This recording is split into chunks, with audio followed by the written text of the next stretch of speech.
جی السلام علیکم. یہ 372 372ویں ایپیسوڈ میں آپ سے ملاقات ہے. امید ہے آپ خیریت سے ہوں گے. میرا چینل اگر سبسکرائب نہیں کیا تو سبسکرائب کریں. دعاؤں میں یاد رکھیں, کمنٹس لکھیں. اس ایپیسوڈ کا موضوع وہ بھی بڑا منفرد سا ہے, اس لحاظ سے کہ آئے دن ہم سنتے ہیں کہ پیشی پہ آئے ملزمان کا مرڈر ہو گیا, پیشی سے واپس جا رہے تھے مرڈر ہو گیا. ایسا کیوں ہوتا ہے؟ ایسا اس لیے ہوتا ہے کہ انصاف نہیں ہوتا, انصاف نہیں ملتا. جب انصاف نہیں ملتا تو پھر انسانی ذہن دل برداشتہ ہو کے ہونا تو نہیں چاہیے لیکن وہ تشدد کا راستہ اختیار کرتا ہے. وہ خود بدلہ لینے کی ٹھان لیتا ہے. اسے پتہ ہوتا ہے کہ 10 12 15 سال تک مجھے انصاف نہیں ملنا اور میں زندگی میں انصاف نہ دیکھ سکا اپنے بھائی بہن بیوی ماں کے قتل کا, تو اس سے بہتر ہے کہ یہ عمل میں خود ہی کر لوں. یہ ہمارے انصاف کے اداروں کی معذرت کے ساتھ بدقسمتی ہے. آج بھی ملک میں جو کچھ بھی ہو رہا ہے وہ ٹھیک نہیں ہے. ایسا نہیں ہونا چاہیے. کسی ادارے پہ, معزز ادارے پہ انگلی نہیں اٹھنی چاہیے, لیکن اس میں قصور جو ہمارے فیصلہ کرنے والے ادارے ہیں ان کا ہے. اگر وہ بر وقت فیصلے کریں, صحیح فیصلے کریں, آئین اور قانون کے مطابق فیصلے کریں تو کسی کو لب کشائی کی جرت نہیں ہوگی. یہ نہیں ہے کہ 9 سال زرداری اندر پڑا رہے اور 9 سال کے بعد وہ بری بھی ہو جائے. ہاں وہ نواز شریف ہے, زرداری ہے یا کوئی اور ہے. اگر وہ بے گناہ تھا تو اس کے 9 سال واپس کون کرے گا؟ اور اگر وہ گناہ گار نہیں تھا تو جو اربوں کی لوٹ مار ہوئی وہ کس نے کی؟ مان لیا نواز شریف بے گناہ ہے, زرداری بے گناہ ہے, لیکن جو پیسے گئے ہیں وہ کون لے کے گیا ہے؟ نعوذ باللہ کوئی آسمان سے فرشتے تو آتے نہیں ہیں. ایسے ہی ہے جیسے 2 آدمی قتل ہو جائیں اور قاتل کو شک کا فائدہ دے کے بری کر دیا جائے.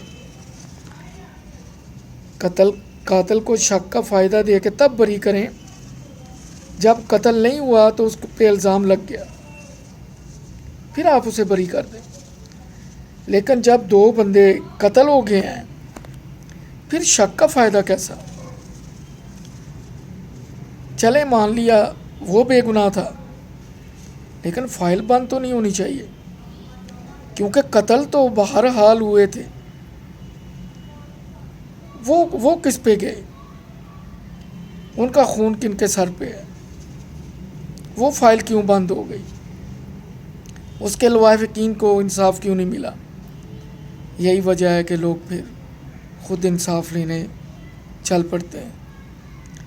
میں آپ کو پرانے وقتوں کا تھانے کا ایک بڑا مزاحیہ سا واقعہ ہے وہ سناتا ہوں کہ اکثر نمبردار لوگوں کے ساتھ سفارشی بن کے تھانوں میں جاتے ہیں. یہ پرانے وقتوں کی بات ہے. تو ان کو پتہ ہوتا ہے کہ ہمارا تھانے میں واسطہ کن لوگوں سے پڑنا ہے, تو ان کی بڑی انڈرسٹینڈنگ ہوتی ہے. جب نمبردار جا کے بیٹھتا ہے تو جو تھانے دار کا ہرکارہ ہوتا ہے, جو ملازم ہوتا ہے, وہ ساری کہانی سنتا ہے, دوسرے بندے کو بتاتا ہے.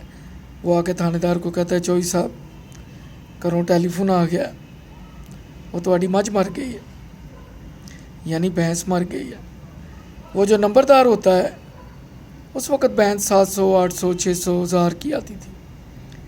وہ جو نمبردار ساتھ آیا ہوتا ہے مدعی کے یا ملزم کے، اسے فوراً اشارہ مل جاتا ہے کہ اس کیس کی قیمت ایک بھینس کے برابر ہے، 700 800 900 1000.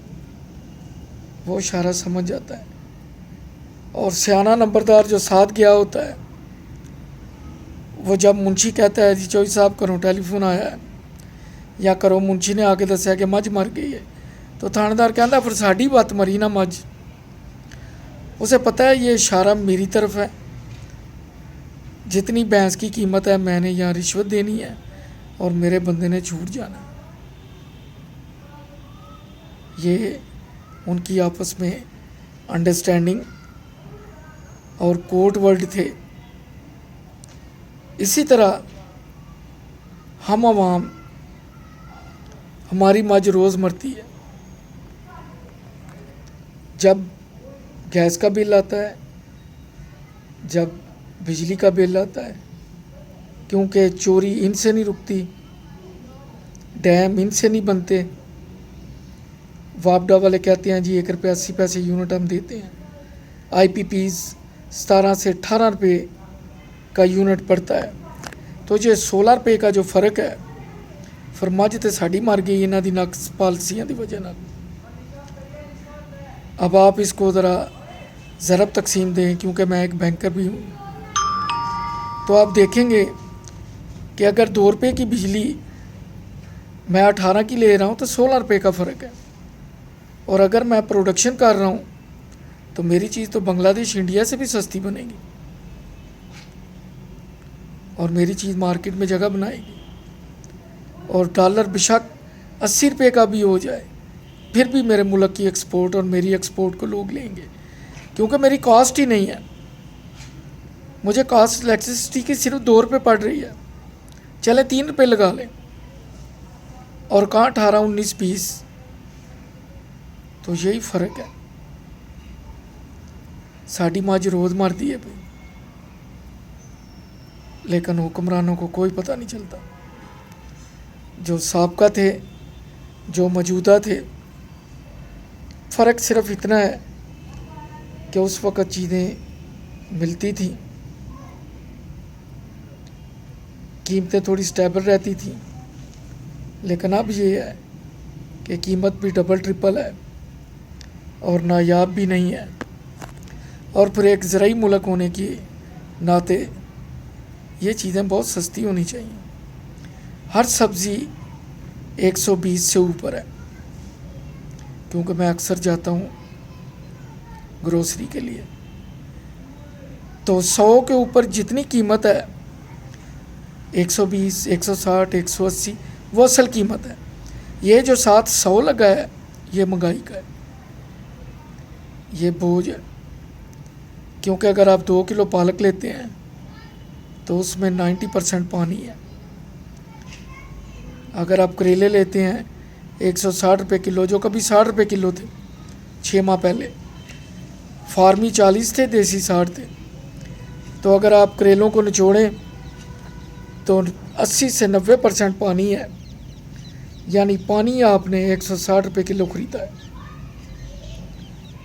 اسی طرح جس طرح اگر آپ مٹھائی خریدتے ہیں تو دودھ 100 روپے کلو ہے، چینی اب 100 روپے کلو ہے، تو اگر مٹھائی 500 روپے کلو ہے، اس کا مطلب ہے آپ نے پانی، دودھ اور چینی 500 روپے کلو خریدی ہے. حالانکہ 1 کلو میں اگر دودھ اور چینی ہے تو وہ 100 روپے کلو کے حساب سے ہے. باقی گیس اور لیبر لگا لیں، 200 کر لیں، 250 کر لیں، 400-500 نہیں ہو سکتی. غور کیجئے، آپ کے پاس کوئی بہتر تجوید ہے، مجھ سے بہتر علم ہے، انفارمیشن ہے، پلیز کمنٹس میں لکھیے، شیئر کیجئے. اپنا خیال رکھیے. میری طرف سے خدا حافظ. انشاءاللہ پھر ملاقات ہوگی. دعاؤں میں یاد رکھیے. اللہ حافظ.